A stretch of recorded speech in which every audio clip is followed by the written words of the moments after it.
That is discussion. Discussion is a tool जिसके through आप क्या कर सकते हैं, you can involve exchange ideas. आप लोगों को मैंने आपको एक बताया था कि that you can have the communication life skill हम लोगों ने की थी, इफेक्टिव कम्युनिकेशन. वो हमारी डिस्कशन से बढ़ सकती है because we will catch the new ideas from the our peers and हम लोग उनको भी अपने आइडियाज देंगे. Next is a debate. जब डिबेट होती है तो क्या होता है, क्रिटिकल थिंकिंग. हम एक ही चीज के बारे में पॉजिटिव एस्पेक्ट्स भी देखते हैं और नेगेटिव एस्पेक्ट्स भी देखते हैं. सम टाइम मैं किसी चीज के बारे में कॉन्टिन्यूसली पॉजिटिव ही सोची जा रही हूँ, लेकिन जब सामने वाले का सुनता है तो लगता है हाँ यार वो भी कह रहे हैं, there is something negative can be there.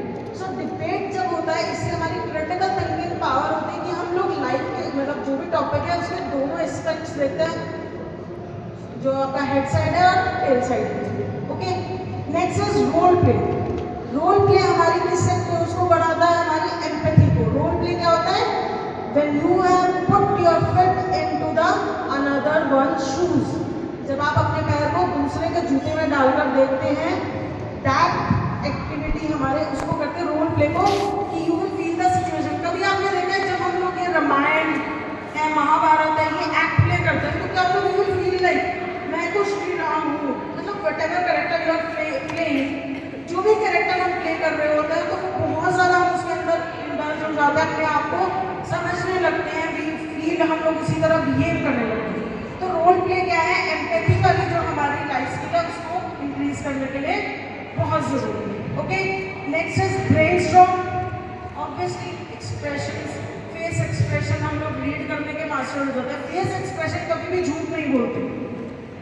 हम वर्ड से झूठ बोलना सीख सकते हैं but we can not control our face expression always.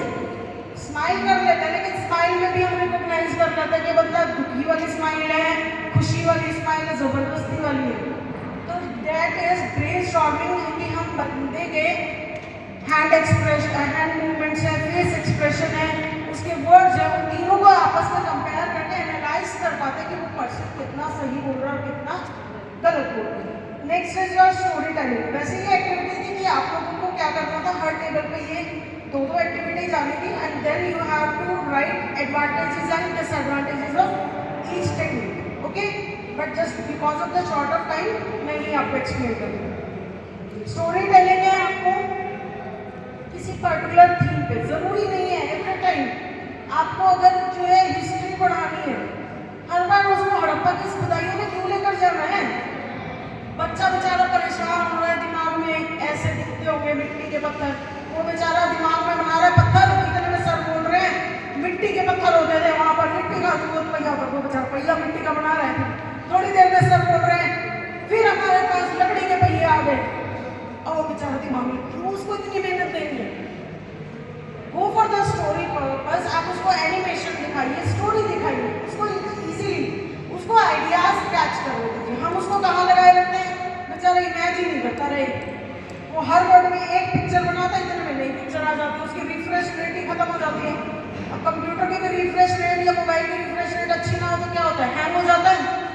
वही सेम काम बच्चों के साथ. हम लोग बेचारे को इंग्लिश में लेकर जा रहे हैं, फूलों में, फ्लावर की कलियों, वादियों में घुमा रहे हैं उसको. इतने में आया एसएसटी टीचर, आज हम महाभारत का युद्ध पढ़ेंगे. वो कहेगा बेचारा कहाँ तो हरियाली उगी हुई थी, फूल पेड़ लगे हुए थे. इतने में एसएसटी, इतने में आए फिजिक्स वाले सर गाना गाते गाते, आज हम मोशन पढ़ेंगे. Velocity is the concept of motion and new. मतलब सोचो उस बच्चे के शॉर्ट सर्किट कितने ज़्यादा हैम्पर हुए. जस्ट आफ्टर अ बेल, एक बेल रिंग हुई, हमने उसको ज़्यादातर कुछ स्कूलों में आजकल हो रहा है वाटर बेल के लिए भेज देते हैं. बेल रिंग, पानी पिया तो खत्म. वो बेचारा अभी फूलों की वादी से सीधा जंगल में आ जाएगा क्या, नहीं आ पाएगा, शॉर्ट सर्किट हो जाएगी. घर में होता है ना शॉर्ट सर्किट, क्या होता है वो जितनी वोल्ट्स की उसको ज़रूरत होती है उससे ज़्यादा हो जाएगा, बहुत देर तक कम बिजली आ जाए, हो जाता है ना सर्किट. वही चीज़ बच्चे के दिमाग में भी होती है. We have circuits in our mind, conscious and unconscious mind में बहुत सारे सेल्स हैं, सर्किट्स हैं, वो ब्लास्ट कर जाते हैं. कि एक तो पढ़ा रहा था बहुत प्यार से वादी और एकदम से आके अब तो होते हैं लेसन होते हैं. हम लोग कुछ नहीं कर सकते, मुझे अपना सब्जेक्ट पढ़ाना है बट मैं इतना तो कर सकती हूँ ना, मैं उसके के लिए बूस्टर एक्टिविटी है, कुछ फन एक्टिविटी है, कुछ कंसंट्रेट आइस ब्रेकर एक्टिविटी है, कोई ना कोई 5 मिनट की एक्टिविटी लगा लूँ जिससे बच्चा वहाँ से नीचे आ जाए और आपके साथ चलने लगे आगे। अब जैसे मैम ने मेरे को हवा में पहुँचा दिया ना, तो वापस आने में टाइम लगा कि नहीं लगा? 2-4 मिनट लगे, तो वही 2-4 मिनट चाहिए। एक आइस ब्रेकिंग एक्टिविटी कर दो, थोड़ा सा उनके साथ एम्पैथी प्रेजेंट कर दो, थोड़ी सी उनके साथ बात कर लो, उनकी प्रॉब्लम सुन लो, बस ले आ जाओ बेटा, अब युद्ध में चलेंगे, चल पड़ेगा बच्चा खुशी खुशी आपके साथ। तो that is the crux of thing कि आपको ये लाइफ स्किल दे रही है कि एक सिचुएशन से सडनली आप दूसरी सिचुएशन पे कैसे जाएंगे और उसके बीच में कोई ना कोई कनेक्शन बना दीजिए, राइट?